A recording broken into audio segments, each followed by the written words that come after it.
కళ్ల ముందు కటిక చీకటి ఒక రూపం దాల్చినట్టుంది. చూడటానికే భయంకరంగా, వికారంగా ఉన్న ఒక ఆకారం. అది నందియథేరా అనే ఒక బౌద్ధ భిక్షువు ముందు నిశ్శబ్దంగా ప్రత్యక్షమైంది.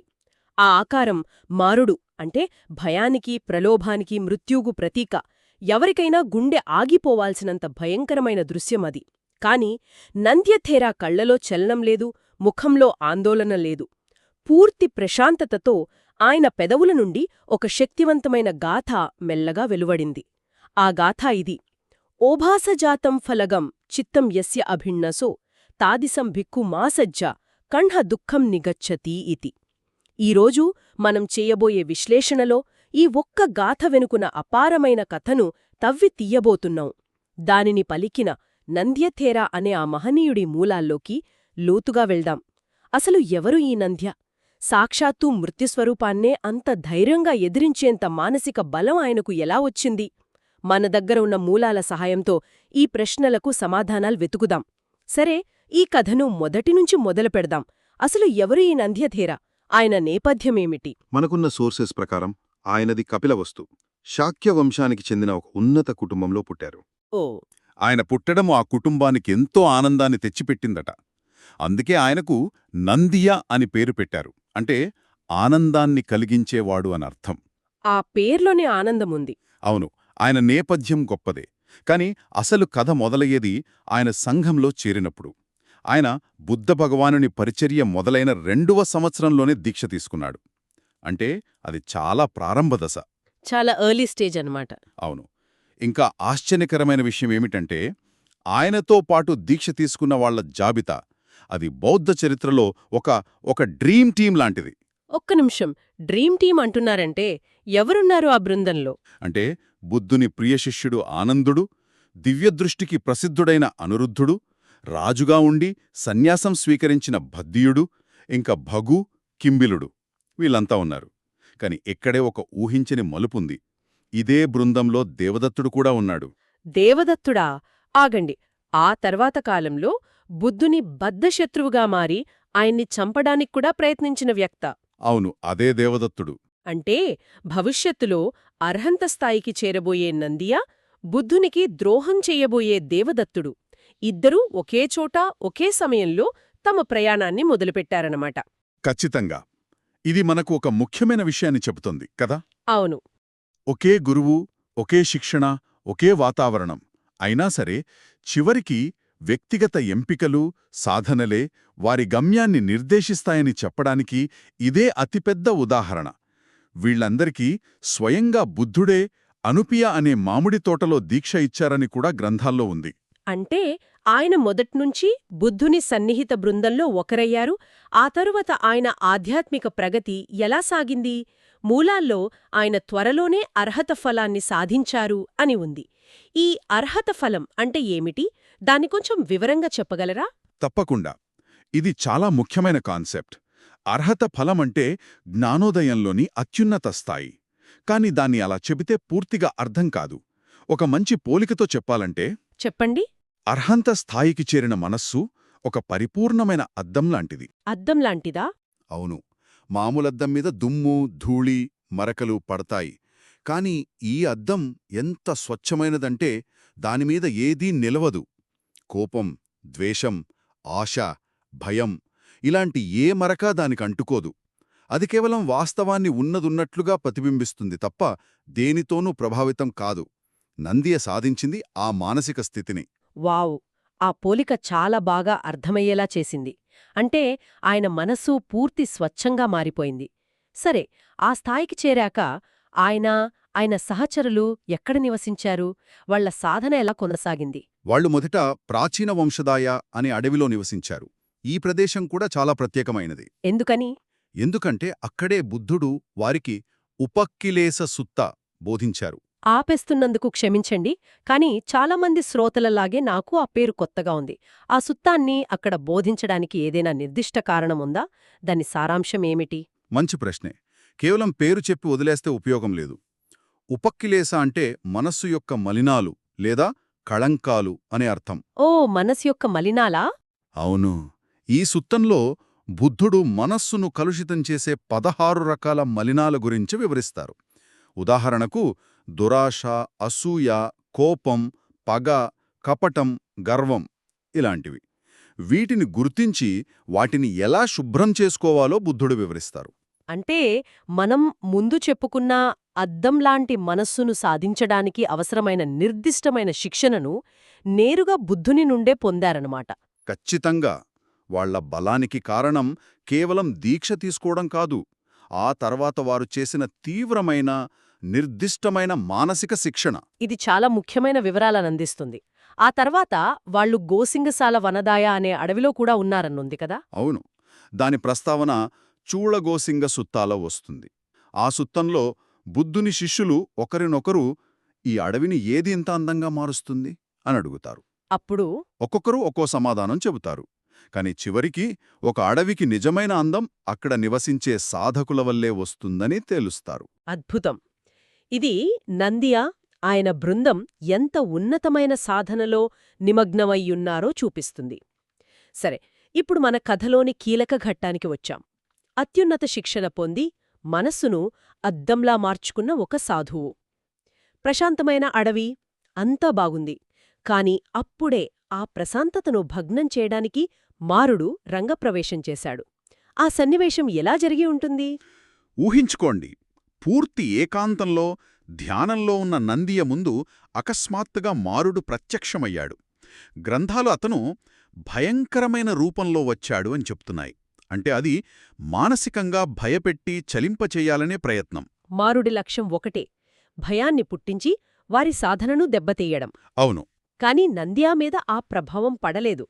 బదులుగా ఆయన ఆ ప్రసిద్ధ గాథనో పలికారు. మనం ఆ గాథను మళ్లీ ఒకసారి విడమరిచి చూద్దాం. అందులోని ప్రతిపదం వెనుక ఉన్న అర్థాన్ని అర్థం చేసుకునే ప్రయత్నం చేద్దాం. తప్పకుండా. గాథలోని మొదటి లైన్ ఓభాస జాతం ఫలగం చిత్తం యస్య అభిన్నసో. ఇక్కడ చిత్తం అంటే మనసు. ఆ మనస్సు ఎలా ఉంది? ఓభాసజాతం అంటే కాంతి నుండి పుట్టింది లేదా స్వయం ప్రకాశకమైనది. అంటే దానికి బయటనుంచి కాంతి అవసరం లేదన్నమాట. సరిగ్గా, దాని స్వభావమే కాంతి. ఇక ఫలగం అంటే అర్హత, ఫలాన్ని పొందింది. కాబట్టి మొదటి లైన్ అర్థం, ఎవరి మనస్సైతే స్వభావసిద్ధంగా కాంతివంతంగా ఉండి అర్హత ఫలాన్ని పొందిందో. ఇక రెండవ లైన్ తాదిసం భిక్కుమాసజ్జ కణ్హ దుఃఖం నిగచ్చసీతి అని. ఇక్కడ తాదిసం భిక్కుం అంటే అటువంటి భిక్షువును, ఆసజ్జ అంటే సమీపించి లేదా ఎదిరించి. అసలైన పదం కణ్హ. కణ్హ అంటే దీనికి అక్షరార్థం నల్లనివాడు లేదా చీకటివాడు. ఇది మారుణ్ణి సూచించే పదం. ఓకే. చివరిది దుఃఖం నిగచ్చసి, నువ్వే దుఃఖాన్ని పొందుతావు.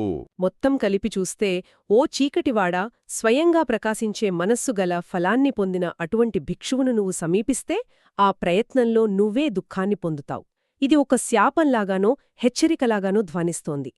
కాని మీరు ఇది వేరొకగంటున్నారు. ఖచ్చితంగా ఇది శాపం కాదు, హెచ్చరిక కాదు. ఇదొక భౌతిక సూత్రాన్ని చెప్పినంత సహజంగా చెప్పిన వాస్తవ ప్రకటన. అంటే ఎలా? నిప్పును చేత్తో పట్టుకుంటే కాలుతుంది అన్నంత సూటిగా చెప్పినమాట. ఇక్కడ నందియ చెప్పేదేమిటంటే, నా మనస్సు కాంతిలాంటిది, నీ స్వభావం చీకటి. కాంతి ఉన్నచోట చీకటికి అస్తిత్వం ఉండదు.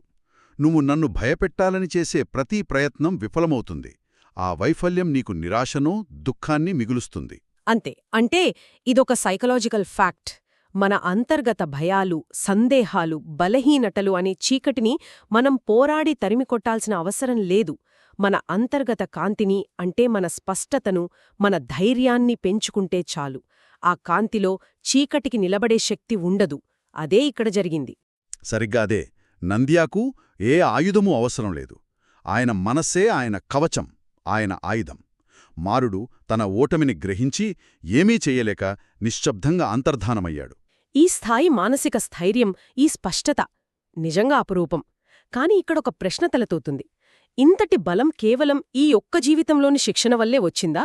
లేక దీని వెనుక ఇంకా లోతైన కారణాలు, సుదీర్ఘమైన ప్రయాణముందా? ఆహా, మూలాలు ఈ ప్రశ్నకు చాలా స్పష్టమైన సమాధానమిస్తాయి. నంద్య బలం ఆకస్మికంగా వచ్చింది కాదు.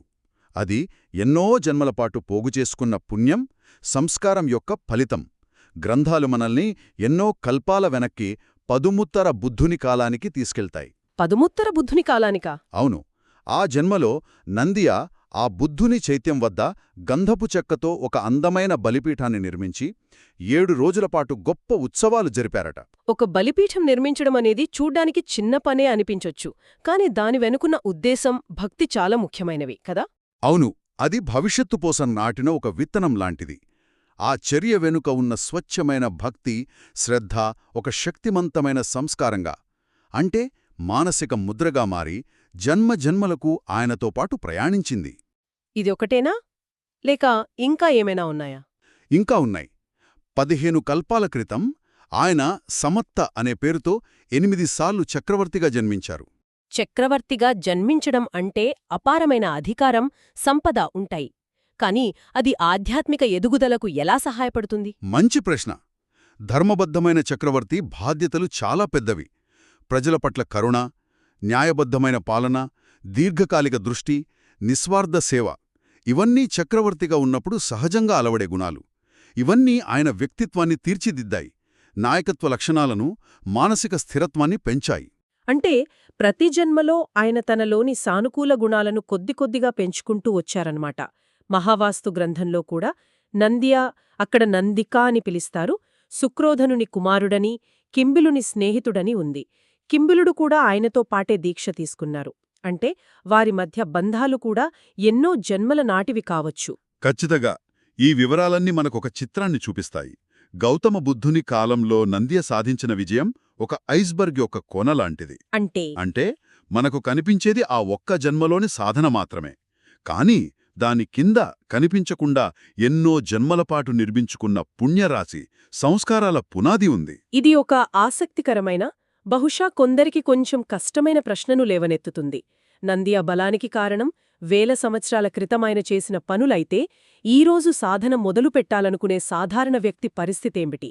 మనమంత ప్రతికూలతలో ఉన్నామా? ఇది చాలా సహజంగా వచ్చే సందేహం. కానీ ఈ కథను మనం అలా అర్థం చేసుకోకూడదు. ఇది మనల్ని నిరుత్సాహపరచడానికి కాదు, స్ఫూర్తినివ్వడానికి చెప్పబడింది.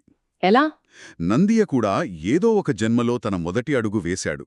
ఆ రోజు ఆయన చేసిన ఒక చిన్న పుణ్యకార్యమే ఈరోజు ఇంత పెద్ద ఫలితాన్నిచ్చింది. ఈ కథ మనకు చెప్పేదేమిటంటే, మనం ఈ రోజు చేసే ప్రతి చిన్న మంచి పని, ప్రతి చిన్న ధ్యానం, ప్రతి మంచి సంకల్పం వృధాపోదు. అది మనతో పాటే ప్రయాణించి భవిష్యత్తులో మనకు బలాన్నిస్తుంది. నందియ కథ ఆ ప్రయాణం సాధ్యమే అనడానికే ఒక నిలువెత్తు సాక్ష్యం. అంటే సుదీర్ఘ ప్రయాణాన్ని చూసి భయపడకుండా మొదటి అడుగు వేయడంపై దృష్టి పెట్టాలంటారు. మనం ఈ విశ్లేషణను చీకటిని ఎదిరించిన ఒక ధీరవచనంతో మొదలుపెట్టాం. దాని లోతుల్లోకి వెళ్లే కొద్దీ మనకర్థమైందేమిటంటే, అది కేవలం ఒక భిక్షువు పలికిన మాటలు కావు. ఎన్నో జన్మలుగా తనను తాను మల్చుకుని అంతర్గత కాంతితో బాహ్య అంతర్గత చీకటిని జయించిన ఒక మహనీయుడి ఆత్మవిశ్వాస ప్రకటన అది. సరిగ్గా చెప్పారు. అది ఒక యుద్ధం కాదు, ఒక ప్రదర్శన. కాంతి తన స్వభావాన్ని ప్రదర్శించింది, అంతే. ఇది నన్ను చివరిగా ఒక ఆలోచనకు నడిపిస్తోంది. నందియ కథ మనకు ఎన్నో విషయాలు నేర్పింది. నిజమే. ఇది మనల్ని ఒక ముఖ్యమైన ప్రశ్న దగ్గర వదిలేస్తుంది. ఆ గాథలో మారుడు దుఃఖాన్ని పొందుతాడు అని నందియ చాలా స్పష్టంగా చెప్పాడు. ఆ దుఃఖం యొక్క స్వభావం ఏమిటి? అది కేవలం ఒక లక్ష్యాన్ని చేరుకోలేకపోయాననే నిరాశ, వైఫల్యమా? లేక అంతకంటే లోతైనదా? స్వచ్ఛమైన, ప్రకాశవంతమైన కాంతిని ఎదుర్కొన్నప్పుడు చీకటికి నిజంగా ఏం జరుగుతోంది? అది కేవలం వెనక్కి తగ్గుతుందా? లేక ఒక్క క్షణమైనా తన అస్తిత్వం ఎంత నిస్సారమైనదో, ఎంత బలహీనమైనదో గ్రహించి భయపడుతుందా? మారుడి దుఃఖం ఓటమి వల్ల కలిగిందా? లేక తన నిస్సహాయతను చూసి తట్టుకోలేక కలిగిందా? బహుశా నిజమైన ఓటమి అంటే ఎదుటివారిని గెలవలేకపోవడం కాదు, మన బలహీనతను మనం ఎదుర్కోవలసి రావడమేనేమో. ఈ ఆలోచనతో ఈనాటి విశ్లేషణను ముగిద్దాం.